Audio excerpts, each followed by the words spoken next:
If you have a hot foil press from Metallic Elephant, before you can start printing, you'll need to fix on your first printing plate. There are a few methods of fixing dies to the machine. You can use die bonding or simply screw the plate onto the die press. The KSF was developed with the user in mind. Fixing the dies onto the press is made easy with Metallic Elephant's unique screw system rather than using messy tape. Using the screw system also makes multicolour work a breeze. When you buy your press from Metallic Elephant, they'll email you the digital template to use on your artworks for correct placement of the screw holes. Once your block has arrived, you're now ready to attach it to the die plate. Remember, the die plate will be hot.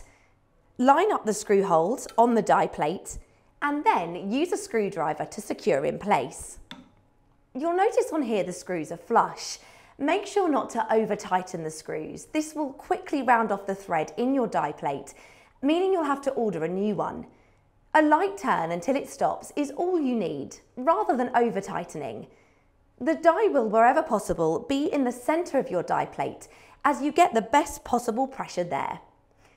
As mentioned, the other way to fix dies is with die bonding tape. Now, you may have existing dies without screw holes, and these can still be used on the KSF. However, Metallic Elephant aren't really fans of bonding tape. It leaves a gluey residue on your press, and reusing the die at a later date will involve removing all the dried residue from the plate before it can be used again. But whichever method you choose, you're now ready to get printing.